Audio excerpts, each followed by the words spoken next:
To those who watch my channel, it comes as no surprise I'm a huge fan of Dungeon Meshi. In fact, the friends I share my Dungeon Meshi Thursdays with are the ones who brought Lily Orchard's video about the series to my attention in the first place, since my YouTube feed is curated to be mostly cats and copywriting advice.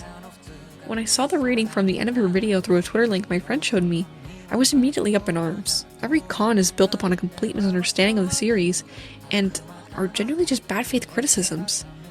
When her video was posted, the anime wasn't even done with the first season. However, what she did criticize and draw conclusions from can be used to argue against her. I hate to sound like a redditor, but in an era that's pushing the term media literacy, it seemed to me that Orchard watched the anime with her eyes closed, expecting lesbian fluff instead of a fleshed out fantasy series that uses its setting to explore the human condition. To give Orchard a fair chance, I watched her video to understand the full context of her opinions. As of the time I'm uploading this, she has since taken the video down, and a patron of hers has leaked that she is remaking the video. When she posted it, she had dislikes disabled, and it was honestly my fault for not downloading or archiving the video in any way. I do, however, have timestamps and verbatim quotes transcribed in my response, as I handled this the way I handle my typical dissertations. Anyone who watched her original video will be able to corroborate that my quotes from her are not altered or falsified in any shape or form. For full transparency, I'd like to reiterate that I'm a huge fan of the series, and I've read the manga several times over, and I'm currently keeping up with the anime. I majored in rhetoric, and my writing style for responses like this in academic nonfiction settings has always been acerbic, which is why my tone is what it is throughout this video response. I would like to go through her claims separately and in chronological order. Please be advised that this video will have Dungeon Meshi spoilers up until where the anime currently is, which at the time of recording and posting will be on its 19th episode. I will use this part of the series to emphasize that the series is very upfront about its material and that Orchard's arguments are self-defeating. I'll also be utilizing the Daydream Hour spoiler-free comics that she uses. Also, to avoid being throttled by the copyright rules and stuff, I will be using mainly screen caps of the manga. Now, with the disclaimers and context out of the way, this is why Lily Orchard's now deleted video was a bad faith criticism of Dungeon Meshi. Right off the bat, Orchard assumes that the series is a slice of life / comedy at the 1 minute and 38 second mark. I honestly blame the English title for creating this expectation within viewers, as Delicious in Dungeon sounds very playful and lighthearted, particularly to audiences of seasonal series. The original title translates directly to dungeon food, which is why I prefer using the Japanese title. It's really clear and straightforward. She makes the mistake of equating the bonding of strangers to slapstick humor with tonal issues. The point of the series is the importance of living, which is why Senshi puts such emphasis on living a healthy life. At the 2 minute 45 second mark, she suggests Meshi has tonal issues, and it's about the cycle of life and those you live it with. Obviously, there are lighthearted moments throughout the series, but this interpretation of the series as being nothing more than a totally confused comedy stuffed with filler fails to recognize 1. Senshi's 3 lessons in relation to why Laios lost Phelan in the first place, and 2. the importance of this pacing and how it creates a false sense of comfort to set up for Phelan's return. 3 minutes in, she calls Phelan and Marcial's scene in the bath, quote, typical pervy anime bath scene, end quote, and says that it is a, quote, goofball scene where Phelan and Marcial gay bait the audience. This completely misunderstands how this scene is meant to establish intimacy. I will concede that Studio Trigger made Phelan's boobs much bigger than they are in the manga, but the sharing of mana, the gentle touches, and tender glances are directly translated from the manga, which was written by a pretty openly sapphic woman. She then goes on to say literally 5 seconds later that the reveal of Thistle marks the beginning of, quote, typical anime batshit insane nonsense plot, which is word soup. But, 1, the point of Thistle's introduction, at least in the old town, is to pull out the rug from under the party's feet once more, establishing the real plot of the series and unveiling Ryoko Kui's true intentions behind writing the story. 2, saying that the plot is batshit nonsense before even seeing it unfold is frankly astonishing and speaks to a base lack of understanding of how narratives develop. Calling Meshi a victim of tropes without waiting for even the first season to finish is a testament to how impatient Orchard is. If she waited for the season to finish airing or just shut her mouth before drawing conclusions when the real story began, she would have been able to recognize that Kui was intentionally using tropes to create false expectations for the series, not dissimilar from those held by the party as they delve deeper into the dungeon. From my understanding, the reason Orchard is so cynical of the series is because she was fatigued by so many people recommending it to her. Being jaded by hype online is a totally normal experience. I'm not going to discredit that. I also, feel that hipster angst when I see a lot of hype online, but using preconceived notions to inform her opinions is extremely petty. Kui uses prejudice, stereotypes, and false expectations as plot points throughout the series, which is exemplified early on by many characters being wary of Marcille because she's an elf. This is something that causes friction between her and Senshi as well as the orcs. To believe in these tropes and prejudices is a shortcoming, which Kui shows intentionally throughout the series. This is even present in episode 18 when Laios and Shuro fight. They're both tall men, but from different backgrounds. Even the nickname Shuro is a microaggression caused by these differences.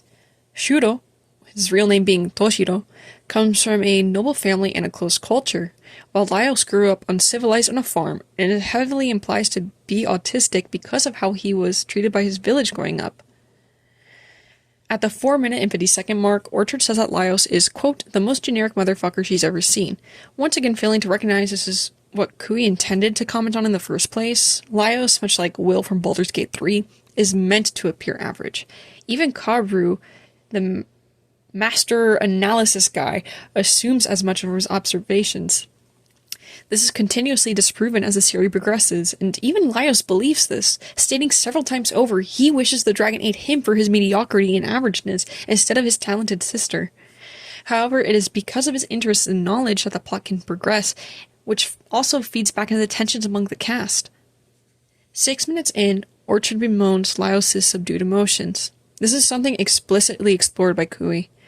Because Laios is implied to be autistic and was largely unsocialized, with his only friends into adulthood being dogs, he struggles to connect with anything that is not related to monsters. He spent his formative developmental years reading about the other, and feeling connected to them as someone ostracized from his community.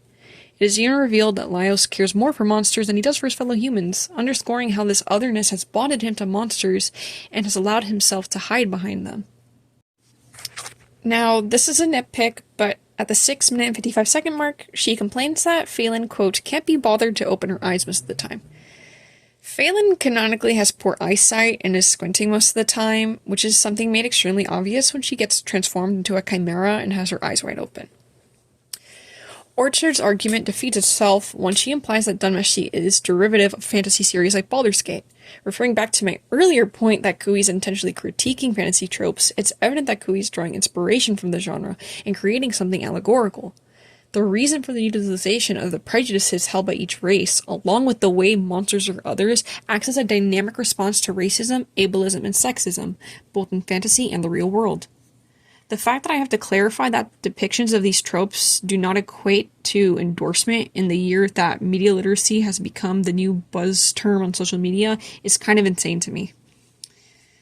At 9 minutes and 19 seconds, she says that having to make inferences about a character is like removing the need to tell a story to begin with, saying, quote, why not summarize the adventure? This is another nitpick, admittedly, but it's really ironic that Orchard says this while most of her review is comprised of her summarizing the anime thus far while interjecting with her gripes. This is a common symptom amongst review YouTubers, though. While Orchard can't stand Laios, she says that Marcille is the only good character in the party. This is something that honestly deeply irritates me, as the party is meant to be a ragtag group of strangers at the beginning. To say that the main party is one-dimensional without the first season finishing up is mind-boggling. Senshi, at this point in the series, is just some guy who has tagged along. Chilchuk insists on keeping his private and work life separate, and Marcille has only stuck around because of her connection to Phelan. For one, the party is not closely bonded because of, as of now, they're nothing more than coworkers. Chilchuk is a union man. There's an inkling of care amongst them, though, hence why Chilchuk insisted that the group go to the surface, but ultimately, Laios is more like a good boss and a good friend at this point in time. They only really perceive each other as stereotypes right now, which, once again, Senshi and Marcille's dynamic proves.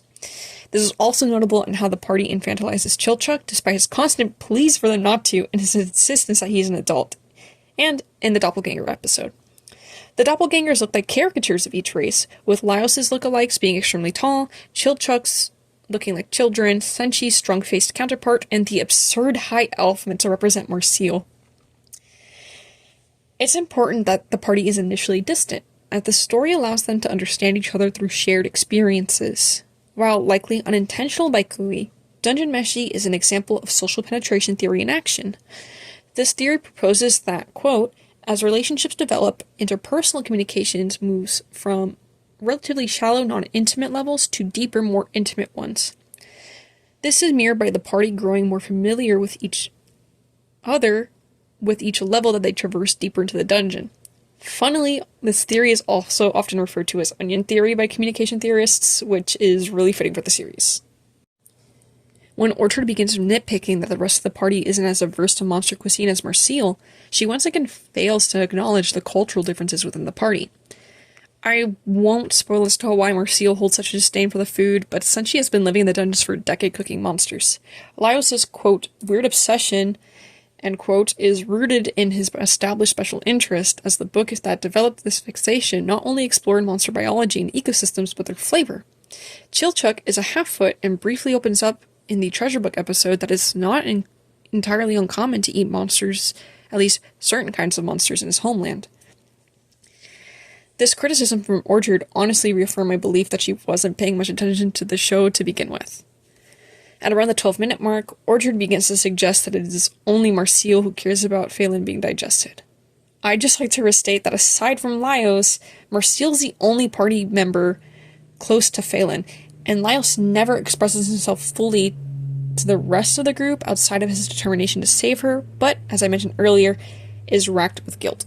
At the 12-minute and 45-second mark, Orchard is upset that Marseille is, quote, tormented for giggles, and is portrayed as childish. The latter gripe is addressed later on in the series as a genuinely important plot point, but the former is addressed by the Mandrake episode. Marseille keeps failing early on in the dungeon because she's not informed by practical knowledge. It's even observed later on by Rin that Marseille is an extremely by-the-book magic student. The only time Marseille doesn't face these shortcomings is when she, like Laios, embraces her specialty. In this case, it's illegal black magic that she has to test herself and perfect through trial and error. Also, it's ironic that Orchard is saying that the party belittles Marseille when Marseille does the same to others, particularly Laios and Chilchuck. This belittling, again, is informed by prejudice, a long-lived race looking down on short-lived races. On that same note, when Orchard says that the party's embracing of Marseille's magic is, quote, hard to believe, end quote, after they were hesitant is kind of ridiculous, as Marseille treated Laios the same when he began to utilize his monster knowledge. Many of Orchard's points are just self-defeating and insanely biased, especially when you look at the series again. Another brief nitpick on my end, but when Orchard says that eating demi-humans is cannibalism, I couldn't tell if it was a joke, but I admittedly rolled my eyes. Demi-humans, by definition, vaguely resemble humans or have humanoid characteristics when it comes to their appearance, such as being bipedal. Regardless, though, especially in the context of Dungeon Meshi, they're still monsters. Orchard implying that Dungeon Meshi handled women poorly was also appalling. Marseille is an incredibly well-written character, but equating how other characters initially view her, once again a symptom of prejudice that is relevant to real-world endorsement of misogyny, and going as far as comparing the in-universe character dynamics to real-world pedophiles is absolute insanity and such a straw man to make it seem like her half-baked takes are progressive and meaningful. Her opinions on the series are as shallow and lazy as her readings of it. Another ironic take in this video is comparing the treatment of Marseille to that of Yor in Spy Family. I'd like to point out that Yor is often not involved in the plot in the same capacity as Lloyd, and is reduced to being a moe gap, clumsy but cute killer that is relegated to the background. Also, Tatsuya Endo, the author behind the series, has openly wished to return to writing his own material while whining about the success of Spy Family. The series is plagued with constant sexualizations of women, unfunny incest jokes, and weird depictions of minors in the story that encourages weirdos on 4chan to post outright nasty things. So yeah, very progressive. Orchard comparing a fantasy series to a spy slice-of-life parody that isn't that good in the first place is in such poor taste and only serves to underscore how Orchard went into Done Meshi with false expectations. When she says at around 15 minutes in that the only way to, quote, ignore Done Meshi's tonal shifts is by, quote, insisting that the one pointing it out needs to just get over it, which is an admission of defeat in that regard, end quote, I had to laugh. Honestly, the real admission of defeat here is how much Orchard willingly ignores not subtext but blatant text. There is nothing to, quote, power through or, quote, get past with Dungeon Meshi if she was paying attention to the story instead of grasping for straws to support her flimsy opinions. It's entirely fair if the series isn't her cup of tea, but releasing a video, taking it down, and planning to remake it after backlash due to willingly ignorant takes while debasing the fans is kind of ridiculous. If she pulled a Peter Griffin, I did not care for Dungeon Meshi, without feeling the need to turn it into a whole video that rambles around while trying to prove that thing bad, no one would have cared. I wouldn't have felt the need to write all this. But the fact that she's so self-insistent is what makes this so irritating. What she needs to get over is not the supposed tonal shift, but the fact that Dungeon Meshi never set out to be a slice-of-life comedy to begin with. Kui leaves breadcrumbs of the plot early on, such as the living paintings of the Golden Kingdom and the initial introduction of Thistle, hitting the viewer over the head with a Mickey Mouse, "Our surprise tool that'll help us later." Her complaints are all founded on her demanding a comedy series. When discussing Chimera Phelan, Orchard once again whines that Laios is not horrified enough by her transformation. The fact that the two of the things that are most important to him, that being monsters and his sister, have fused, both reignites his hope in saving her and reinforces the drama of discovering the Phalagon. The Phelan dragon, that's what she's called. But this is a monster, which even the man obsessed with them has never seen. Since Orchard uses clips of the dub throughout her video, I'm going to assume that it was the version of the anime that she watched, and I wholeheartedly agree that the voice acting fails on many fronts, especially when it comes to this scene. The dub does a really poor job of hitting things home with a lot of blasé voice acting, and Laios doesn't really seem as shocked as he truly is when facing this unknown amalgam because of these voiceovers. So I will give her that much. Saying that Laios isn't reading the room, however, is where I go back to arguing with her. That's the point of his character. He's written in a way that others him, just like the monsters he loves. He's intended to be interpreted as autistic. Calling him a sociopath was honestly just ableist on her part, and I'm saying this as an autistic person who feels represented by Laios. The fact that Orchard calls him unlikable for these traits is deeply hurtful. He has a hard time connecting with others and has never had friends until now as a man in his 20s. Reducing Phelan's savior complex and people-pleasing to kindness also made my blood boil. Phelan herself says, quote, even if I end up hurting others, I want Marcille and my big brother to live on. Saying that Phelan's love for Laios isn't reciprocated is, take a shot every time I mention this, overlooking Laios' guilt. Both characters blame themselves for things that are out of their control for what happens to others, and choosing to applaud Phelan for her masking through people-pleasing while bashing Laios to struggle to do the same is so ableist. Orchard's own autism informing her disdain for interpreting Laios as autistic is normal in fandom discourse, but attacking those who hold Laios dear for how he represents them is so disheartening. Like the famous quote goes, if you know one person with autism, you know one person with autism. Becoming belligerent and policing a neurological disorder that is often characterized by compulsory behaviors and ripping into fans that resonate with Laios and his experiences was so divorced from any form of criticism for the series and became such a personal attack that I couldn't help but wonder if this clear loathing further informed her opinions. The way she spewed out insults and berated autistic people for potential behavior was disgusting and disrespectful, and the fact that she uses only her experiences to judge everyone else is exactly what Kui criticizes through Dungeon Meshi. The only reason I touched upon something so personal here is because she went there in the first place to justify her contempt for the series. This form of critique is so deeply immature and is likely the reason she turned off dislikes or is considering remaking the video. What she said was so hurtful, and I hope that if she does remake the video with more thought-out criticisms, leave this out altogether. And it's also important to note that the show wasn't at a point where Laios changes and grows. at least until his fight with Toshiro anyway, rendering her point about his stagnant characterization moot. Orchard also misunderstands the point of the fight between Laios and Toshiro. I already briefly touched upon their cultural differences, but it's also about caring for Phelan versus performing that care. Laios does deeply, truly care for his sister, and learned from his fatigue and failures during his first encounter with the Red Dragon to take care of himself so he could be the best version of himself in order to save Phelan. Toshiro is infatuated with her and has only recently been acting out of passion, so this is stated as being something entirely new to him, and it's also shown that this is killing him. He's sleep-deprived and malnourished as he performs care by attempting to be productive to a burnout degree to try and save Phelan. It's very immature of Orchard to compare her own writing to Kui's, as Orchard is a self-proclaimed hobbyist, and this pretentiousness would have been permissible and honestly overlooked if she just disliked Dungeon Meshi without moral grandstanding and poorly attempting to justify this, all while comparing Kui's professionally published writing that is highly praised and revered by fans who the series has resonated with to her own. Orchard presents an offensive and intentionally ignorant series of takes that show her fundamental misunderstandings of the series, and which culminates in her attacking other autistic people while platforming genuinely harmful misogynistic series as superior. I know my arguments are biased as an autistic fan of the series, but her insults made this extremely personal, and her points are all self-defeating by just taking a cursory look at the series. I didn't even delve really deep into the complexities of the relationships. These are all things that are explicitly stated and explored through the anime. But anyway, I can't wait for season 2. Ooh, that was so fun, guys. Wahoo!